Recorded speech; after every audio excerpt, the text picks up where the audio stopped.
আজকের ছোট গল্প ইচ্ছে পূরণ। বিয়ের পর এটাই প্রথম জামাই ষষ্ঠী। সকাল থেকেই সুকন্যার মন খারাপ। আজকের দিনে মেয়ে জামাই নিয়ে কত আনন্দ করবে বাবা মায়েরা, কিন্তু সুকন্যা বাপের বাড়ি যেতে পারেনি। মাঝে মধ্যেই বাড়ির জানলা দিয়ে উঁকি মেরে দেখছে সুকন্যা। নতুন বিয়ে হওয়া কত দম্পতি চলেছে জামাই ষষ্ঠীর আনন্দ উপভোগ করতে। যত দেখছে ততই মন খারাপ হচ্ছে, কিন্তু উপায় কি? সুকন্যার বাপের বাড়িতে যাওয়ার রাস্তা বন্ধ। বাবা মায়ের সব থেকে অপছন্দের ছেলেকে বিয়ে করেছে সুকন্যা। সুকন্যার মা আগে থেকেই বলে রেখেছিল, ওই বখাটে ছেলেটাকে বিয়ে করলে আমাদের সাথে তার কোনো সম্পর্কই থাকবে না। সুকন্যার বাবারও তাই মত। বাবাও পরিষ্কার জানিয়ে দিয়েছিল, আমি বেঁচে থাকতে কখনোই ওর সাথে তোর বিয়ে দেব না। বিয়ে করতে হলে নিজে করিস, সেটা আমার বাড়ি থেকে বেরিয়ে অন্য কোথাও গিয়ে। সুকন্যার প্রেমটা স্কুল জীবন থেকে। স্কুলে পড়তে পড়তেই অংশুমানকে ভালোবেসেছিল। এই প্রেমের ব্যাপারটা যেদিন সুকন্যার মা জানতে পেরেছিল, সেদিন থেকেই সুকন্যার সাথে খারাপ ব্যবহার, এমনকি গায়ে হাত তুলতেও ছাড়েনি।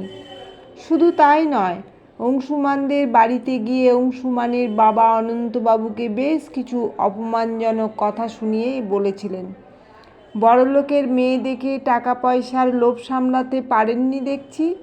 আপনি যদি সেটাই ভেবে থাকেন তাহলে জানবেন সে গুড়ে বালি। অনন্তবাবু সাদাসিধে ভালো মানুষ, ছেলে ছাড়া আপনজন কে আছে আর? ছেলের যখন 7 বছর বয়স তখন অংশুমানের মা মারা গেলেন ক্যান্সারে। তারপর থেকে মা মরা ছেলেকে নিজেই মানুষ করেছেন। অনেকেই বলেছিলেন আবার বিয়ে করতে, ছেলের মুখ চেয়ে বিয়ে করেননি আর। সুকন্যার মা যেদিন বাড়ি বয়ে এসে অপমান করে গিয়েছিলেন, চুপ করে শুধু শুনে নিয়েছিলেন।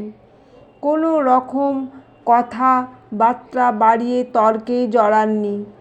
কাউকে ভালোবাসা অন্যায় তো নয়, তাই ছেলেকেও কিছু বলেননি সেদিন।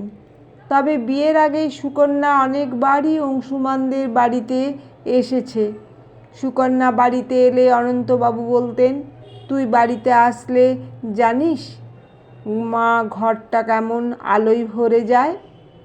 এমন কথা শুনে সুকন্যা হেসে বলতো, একদিন তো এ বাড়ি আমারই হবে। তোমার ছেলেকে বলে দিও বাবা আমার ওপর যেন ছড়ি না ঘোরায়। বাবা ডাক শুনে অনন্তবাবুর বুকটা ভরে যেত। সুকন্যা যখন দেখত অনন্তবাবু নিজে রান্না করেন, তখন সুকন্যা বলতো, আমি এ বাড়িতে চলে আসলে তোমার কাজের ছুটি। অনন্তবাবু হেসে বলতেন, তুই আমাদের বাড়িতে এসে থাকতে পারবি তো? তোমার মতো বাবা থাকলে আমার আর চিন্তা কি? তোমার ছেলের হয়ে কথা বললে হবে না, কিন্তু সব সময় আমার পক্ষেই থেকো। অনন্তবাবু চাকরি করতেন না, বাড়ির পাশেই একটা মুদিখানার দোকান চালাতেন। সেটা এখনও আছে। ছেলেও এখন ভালো কোম্পানিতে চাকরি করে। 8 মাস হলো সুকন্যা বিয়ে করে এ বাড়িতে এসেছে। সুকন্যা যখন দেখলো অংশুমানের সাথে তার বিয়েটা মেনে নেবেই না, তাই বাড়ির অমতে মন্দিরে গিয়ে বিয়ে করে নিয়েছে। বিয়ের পর আর কোনো যোগাযোগ রাখেনি সুকন্যার বাবা মা। অনেকবার ফোন করে কথা বলতে চেয়েছে। সুকন্যার মা বলেই দিয়েছে, কোনো দিন যেন আর একটা ফোন না আসে। 8 মাস হয়ে গেল, কোনো সুকন্যার সাথে কোনো রকম সম্পর্ক নেই সুকন্যার বাবা আর মার। তবে আজ সত্যিই সুকন্যার মনটা ভীষণ খারাপ। জামাই ষষ্ঠী, অথচ সুকন্যা ও বাড়িতে যেতে পারবে না। সুকন্যার মন খারাপ দেখে অংশুমান বলে, তোমার তো মন খারাপ হওয়ারই কথাই নয়। মন খারাপ হবে তো আমার। আমি জামাই হয়েও জামাই ষষ্ঠীতে যেতে পারলাম না, কিন্তু আমার মন খারাপ নেই। যারা আমাকে জামাই বলেই স্বীকার করে না, সেখানে জামাই ষষ্ঠীতে যাওয়া এমন ভাবনাই তো দূরস্ত। তবুও যেন একটা খারাপ লাগছেই। কিছুই যেন ভালো লাগছে না সুকন্যার। আজকের দিনটা প্রত্যেকটা মেয়ের কাছে একটা বিশেষ আনন্দের দিন। এদিকে সকাল থেকে বেলা গড়ায়, কোনো কাজে মন নেই সুকন্যার। অংশুমান আজ ছুটি নিয়ে বাড়িতে আছে। সুকন্যার সাথে কথা বলে মন ভালো করার চেষ্টা করে যাচ্ছে সকাল থেকে। অংশুমান বলে, শোনো, মন খারাপ করো না, তার চেয়ে বরং চলো আজ বাইরে কোথাও গিয়ে ভালো কোনো রেস্টুরেন্টে লাঞ্চ করে আসি। হঠাৎ করেই দরজার বাইরে দাঁড়িয়ে অনন্তবাবু বলে উঠলেন, কোথাও যেতে হবে না, আজ সব রান্না আমি নিজে করব। আমি নিজে রান্না করে আমার মেয়েকে খাওয়াবো। সবার বাড়িতে যখন জামাই ষষ্ঠীর অনুষ্ঠান, তখন আমার বাড়িতেই বা বন্ধ থাকবে কেন? জামাই ষষ্ঠী না হোক, আমার মেয়ের জন্য ষষ্ঠী তো হতে পারে। আজকের দিনে আমি আমার মেয়ের মঙ্গল কামনা করব। কি বলিস কন্যে? সুকন্যা তাকিয়ে দেখে শ্বশুরমশাইয়ের হাতে বাজারের ব্যাগ ভর্তি বাজার।